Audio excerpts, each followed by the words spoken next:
who the hell are you? Why did I marry you? Like the whole thing of, oh my gosh, where am I now? And that's a very scary, frightening place for a lot of people out there to realize that. Did you push record?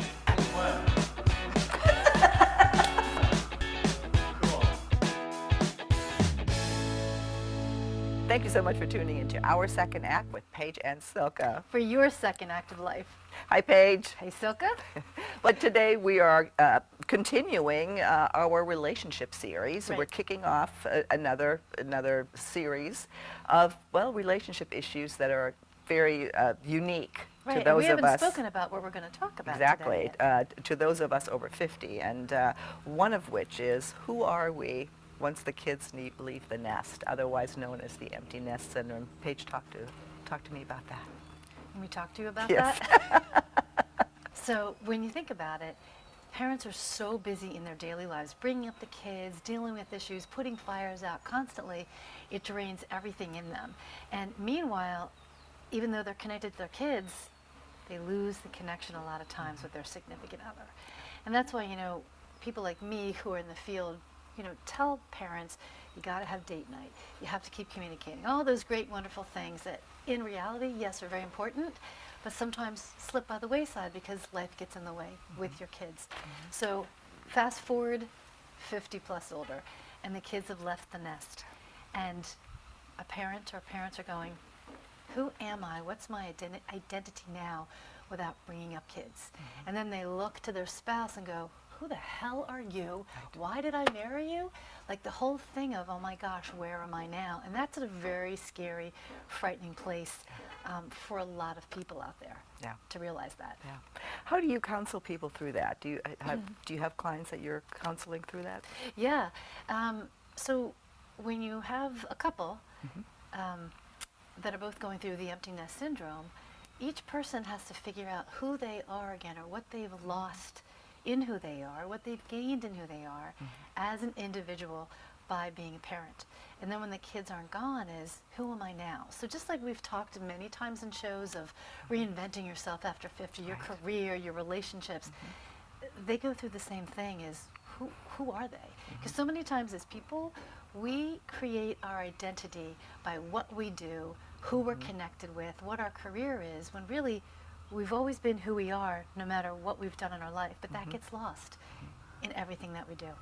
So it's rediscovering or letting them get back to who they already knew they were but forgot because of having kids, and bringing the things along that they want to keep with who they are, and what things they want to shift and change, what things they want to step into. So you're working on yourself both individually, and then you have to work together as a couple because I hear this all the time, why did I marry that person?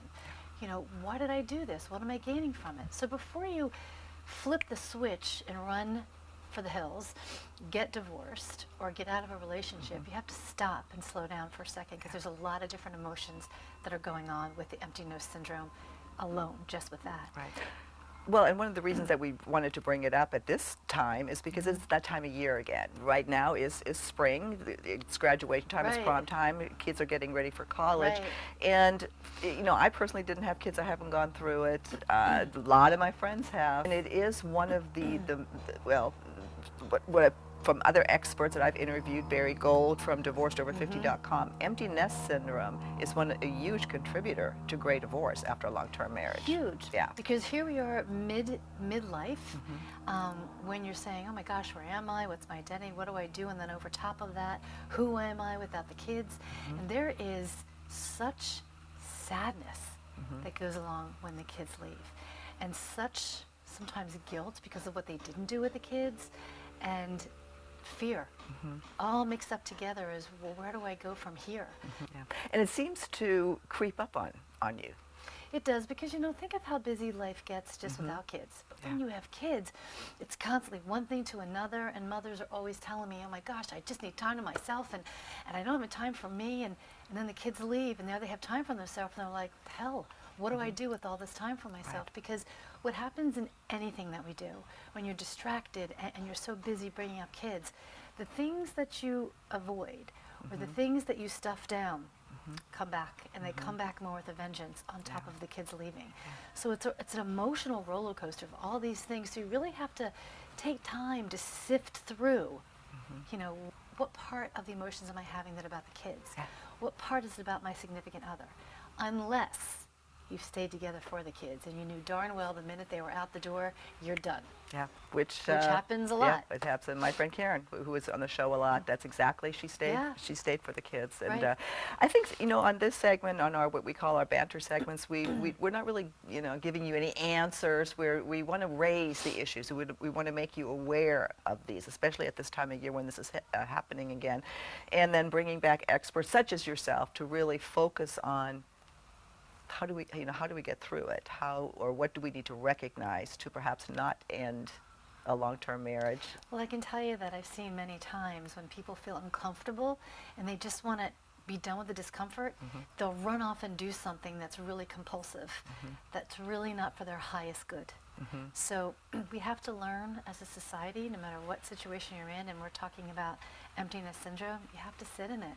And I know it might not feel really good, and you might be crying your face off because you miss your kids, and crying because, oh my gosh, what am I going to do now with this relationship, or whatever it might be. That's okay.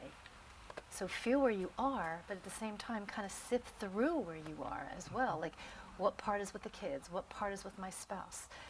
You really have to take some time. And I have a lot of people who say, I'm putting the house for sale, I'm moving, and we're doing this.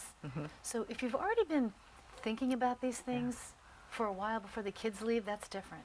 If it hits you like a Mack truck and you've given no thought about it at all when the kids leave, slow down. Slow down and be in the moment. Slow down and be where you are. And talk and work with someone who can help you through it. Because it is like you wake up one day to your significant other and go, who are you? Who am I? Who are we together without the kids? Yeah. Good point. Anything in closing that you want to leave us with?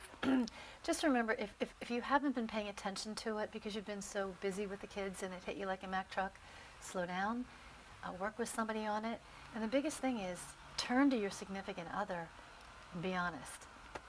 You know, you have to say, look, we have empty nest. What's this like for you? I'm going to be honest. I don't know who you are.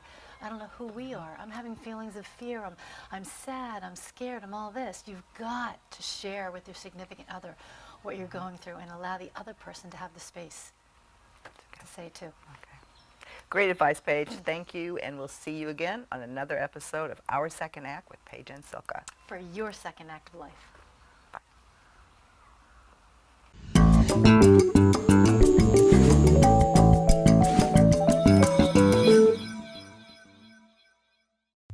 So glad you were able to join us today. I hope you found this information helpful. If you haven't already done so, please just take 1 second and subscribe to our channel.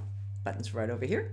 And for more information about living your life to the fullest after 50, come visit our website, secondact.tv. See you soon.